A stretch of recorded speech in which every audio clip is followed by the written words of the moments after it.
বন্ধুরা, আজকে একটা কত বড় সাইজের সিলভার কাপ আনা হয়েছে। এটা দিয়ে আমি টক রেসিপিটা আপনাদের দেখাবো। আমাদের গাছের লেবু দিয়ে টক বানিয়ে আপনাদের দেখাবো। দেখুন কত বড় সাইজের সিলভার কাপটা, এটাকে টক রেসিপি করে আপনাদের দেখাবো। দেখুন বন্ধুরা, আমি মাছটাকে এখন কেটে নিচ্ছি খুব সুন্দর করে। মাছটা ছাড়ানো হয়ে গেছে, এবার আমি কেটে নেব। প্রথমে আমি মাথার দিকটা কাটবো।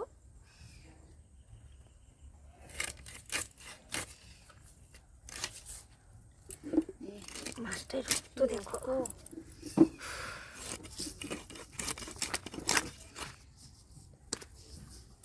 তারপরে আমি কেটে নিচ্ছি লেজের দিকটা।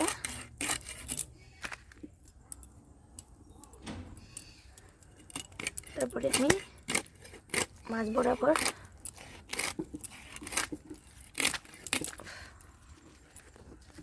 এই লইছে মাছটা যেন তো দিই।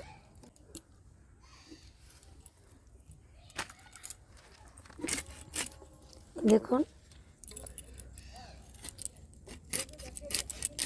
এক এক করে আমি মাছগুলো কেটে নিচ্ছি, চিংড়ি মাছগুলো।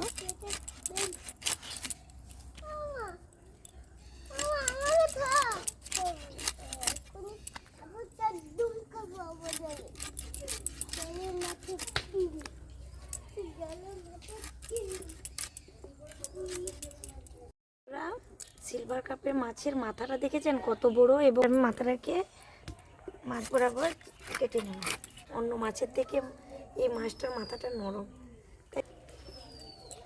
দেখুন বন্ধুরা, মাছের মাথাগুলো দেখেছেন কত বড়।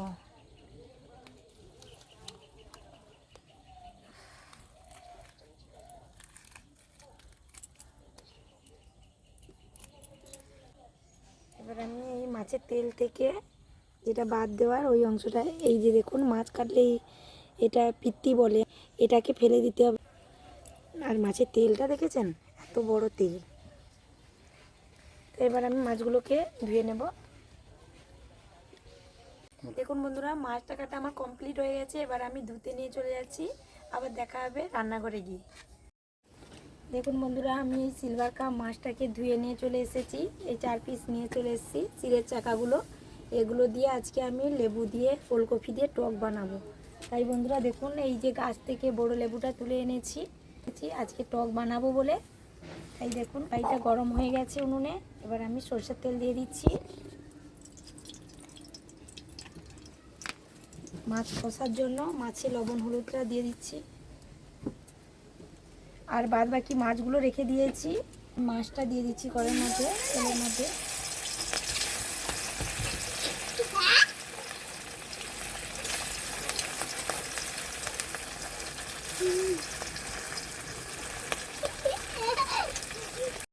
দেখুন মাছটাকে আমি উল্টে দিয়েছি একটু দেখি দিয়ে বাদামি কালার করে কষিয়ে নিচ্ছি মাছগুলোকে টকের জন্য।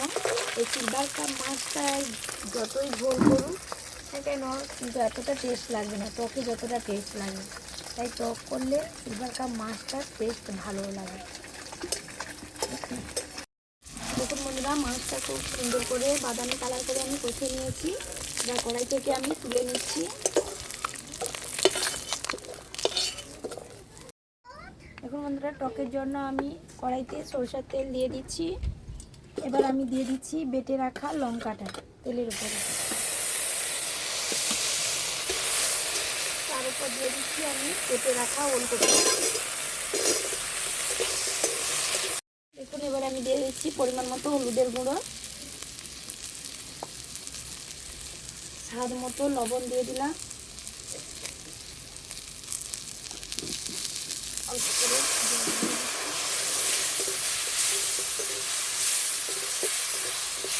এবার দিয়ে দিচ্ছি আমি বেটে রাখা সর্ষে বাটার জলটা আমি দিয়ে দিচ্ছি। আবার সর্ষে বেটে দিয়ে দিচ্ছি।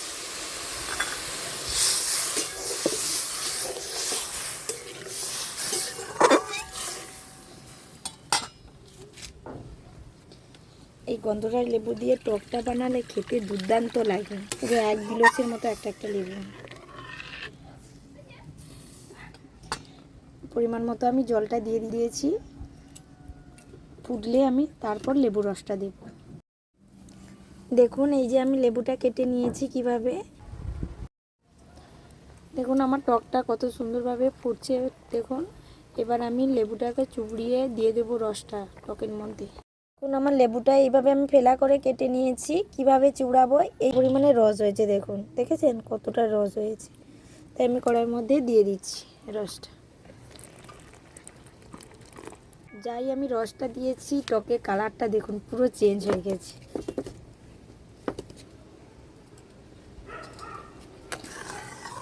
বড় মাছটা তো পুরোটাই টক করিনি, আমি অল্প করে মাছ নিয়ে টক করছি, তাই লেবুটা কতটা যাবে দেখে দিতে হবে। দেখুন টকটা তো হয়ে এসছে, 1 ফুট বাকি আছে, তাই আমি কষে রাখা মাছগুলো দিয়ে দিচ্ছি টকের উপর। দেখুন কত সুন্দর করে মাছগুলোকে আমি কষে নিয়েছি, এই যে দিয়ে দিচ্ছি। এক এক করে সব মাছগুলো আমি টকের মধ্যে দিয়ে দিলাম। দেখুন আমার টকটা কমপ্লিট হয়ে গেছে, আমি কড়াই থেকে নামিয়ে নিচ্ছি। টকটার এইভাবে আমি জুস রাখবো, এই দেখুন দেখেছেন, এইভাবে আমি জুস রাখছি। টকটা আমি নামিয়ে নিচ্ছি। দেখুন বন্ধুরা টকটা আমার হয়ে গেছে, কত সুন্দর কমপ্লিট হয়ে গেছে। এবার আমি আজকে টেস্ট করছি না টকটা, তাই বন্ধুরা ভিডিওটা যদি ভালো লেগে থাকে প্লিজ লাইক শেয়ার এবং সাবস্ক্রাইব করুন। পাশে থাকা বেল আইকনটি প্লিজ অন করে রেখো, যাতে পরবর্তী ভিডিওগুলো অতি সহজে পৌঁছতে পারে। তাই আপনারা সুস্থ থাকুন, ভালো থাকুন। আজকের মতো ভিডিওটা এখানেই আমি শেষ করছি। আবার দেখা হবে অন্য কোনো ভিডিও নিয়ে।